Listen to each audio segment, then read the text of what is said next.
కీర్తిశేషులు నందమూరి తారక రామారావు 28వ వర్ధంతి సందర్భంగా అనంతపురం పట్టణంలోని తెలుగుదేశం పార్టీ సీనియర్ నాయకులు రాయల్ మురళి టీడీపీ నాయకులు ఘనంగా నివాళులర్పించారు.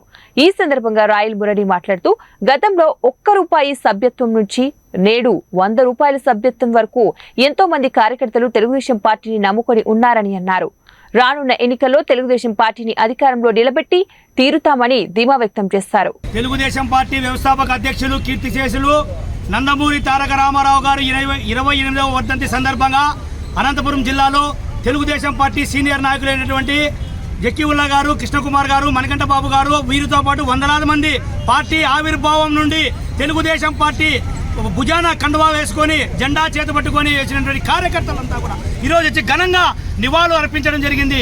ఈరోజు తెలుగుదేశం పార్టీ ఆత్మగౌరవాన్ని, తెలుగువారి ఆత్మగౌరవాన్ని ఢిల్లీలో చాటి చెప్పినటువంటి మహోన్నతమైన వ్యక్తి ఎన్టీ రామారావు గారి ఆశయాలను నారా చంద్రబాబు నాయుడు గారు నెరవేరుస్తారని చెప్పేసి రాబో అసెంబ్లీ పార్లమెంట్ ఎన్నికల్లో ఈ రాష్ట్రంలో తెలుగుదేశం పార్టీ విజయం మోగిస్తుందని చెప్పేసి ఈరోజు ఆశాభావం వ్యక్తం చేస్తున్నాం.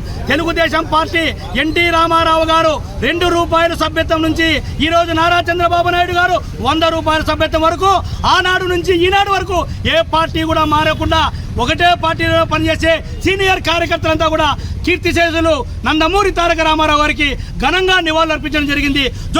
వర్ధంతి సందర్భంగా తెలుగుదేశం పార్టీ సీనియర్ నాయకులు కేఎం జక్కీవుల్లా గారు, మణికంఠ బాబు, రాయల మురళి గారు, తెలుగుదేశం పార్టీ నాయకులు, కార్యకర్తలు ఆయనకు ఘన నివాళులు అర్పించడం జరిగింది. భవిష్యత్తులో కూడా ఎన్టీఆర్ ఆశయాలకు అనుగుణంగా నడుచుకుంటూ రాబోయే ఎలక్షన్లో నారా చంద్రబాబు నాయుడు గారిని ముఖ్యమంత్రిని చేస్తామని తెలియజేసుకుంటూ జై తెలుగుదేశం, జై చంద్రబాబు.